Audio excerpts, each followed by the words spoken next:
Assalamu alaikum students, this is Farwa Batul, your O-level computer science instructor, and welcome to another video.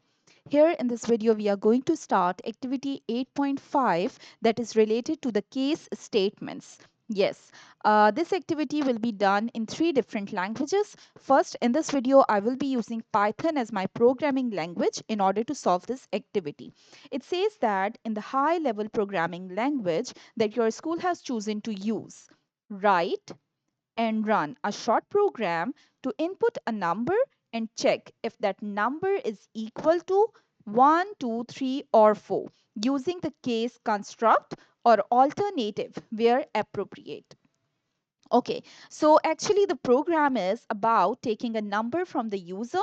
Once we will take the number as an input, sorry for the handwriting, the user is going to give us a number that is input.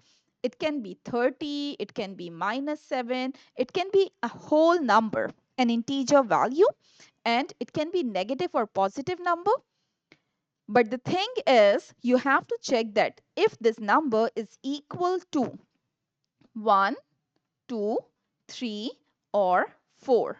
You have to check for these 4 cases that if the value of the number is 1 and if the value is 2 and if the value is 3 or if the value is 4. So these are the 4 different options or the cases that we need to check in this particular example for the input value. Now let me quickly show you the code in Python. Here we go. This is your line of code that you must use to solve activity 8.5 in Python. That is the code for Python. Now let me quickly explain you this. First of all, this is your inner bracket. In the inner bracket, you are writing an output message. It's basically the display message that will be visible to the user. Please enter a number. Since you have used input keyword, if you see, this is the input keyword. Input keyword represents that you have to take the input from the user. So this is basically your input statement,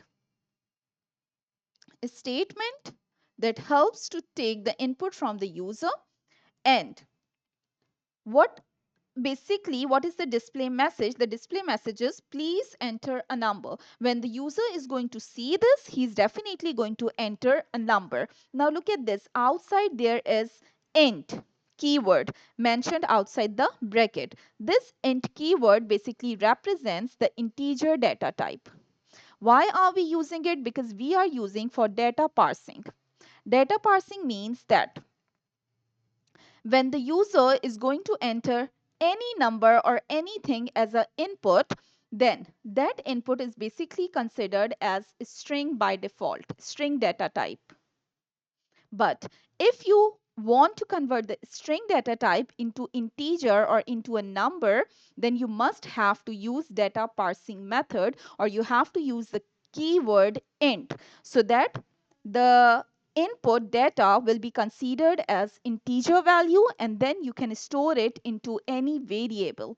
So here the name of the variable is number, where your input value will be stored as an integer.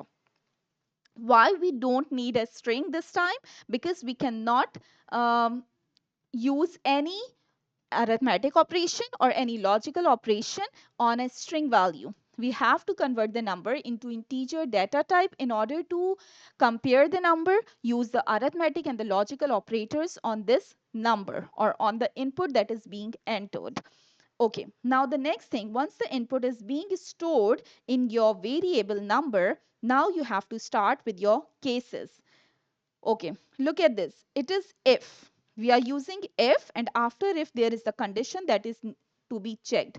Number double equals to 1. It means that you are checking that whether the input that is given by the user is equal to 1. Remember that if the condition becomes true, let's suppose the number that is being entered by the user is 1, is equal to 1, then the following command, the command that follows the condition will be executed. So here I have written, you have showing the user a display message that is you entered 1. So this is basically, you can do anything that you want here. But right now for this program, I'm just showing an output message to the user saying that you entered 1 when case number 1 will be true. Now we have other cases as well. So in the next case, we are using else if. ELIF stands for else if. When you want to increase the number of cases, you are using this keyword else if. Then there is a condition saying number double equals 2. It means again the number that is entered by the user is compared with 2. So if this condition becomes true, then the following message will be shown to the user. So you have an output message showing that you entered 2. So remember, if the user has entered 2, you will display that you entered 2. Next, for the third case, you have again used else if, ELIF, that is your keyword. Then the condition to be checked, number double equals 3. So here the condition will be checked whether the input of the user that is entered is equal to 3 or not. If this condition becomes true, then the command following the condition will be executed and the display message will be you entered 3. So that is your output message. Then the fourth condition is ELIF, else if number double equals 4. Then you have to check whether the number is equal to 4. So if this condition becomes true, then the display message will be you entered 4. I'm again repeating, um,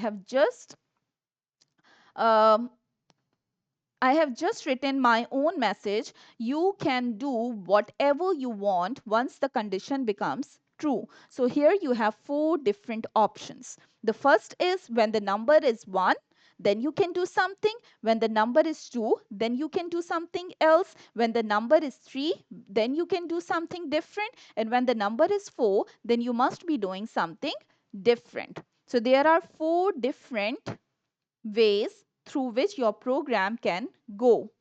It can be one way, two way, three way, four way. So this is the program that helps us to select different ways or different options in our program.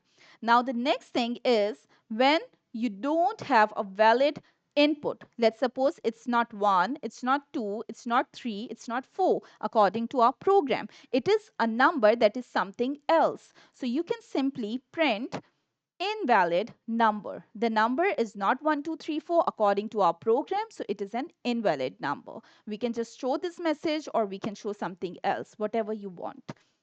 Okay, so this is what you have to do in Python. Now let me just quickly go to the Python editor in order to show you the results. Okay, so here we go. I am using an online compiler for Python.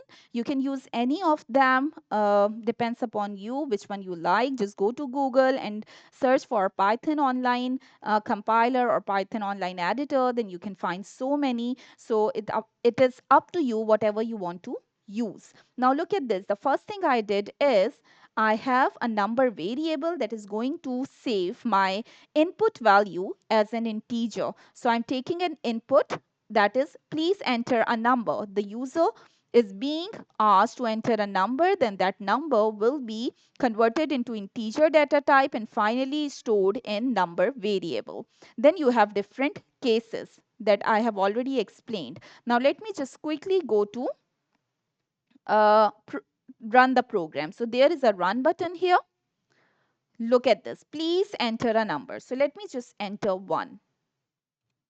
Okay, look at this. When the number is 1, the message that is to be displayed is you entered 1. So it means condition number 1 is true.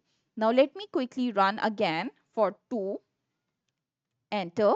When the condition number 2 is true, then you will see you entered 2. So remember that only any one of this condition can be true, depends upon your input value. If you are entering 3, so it must show you entered 3. And the last is if you entered 4, then it must show that you entered 4. And finally, if you have any other number that is not 1, 2, 3, 4 in the options, then you can just show that it is an invalid number. So let's suppose it is 8, press enter, it's invalid number. So this is how you can go through different options in your program. Thank you so much for watching the video. In the next video, we will be doing the same thing but in Visual Basic. Stay tuned, stay connected, and do not forget to subscribe the channel. Bye bye.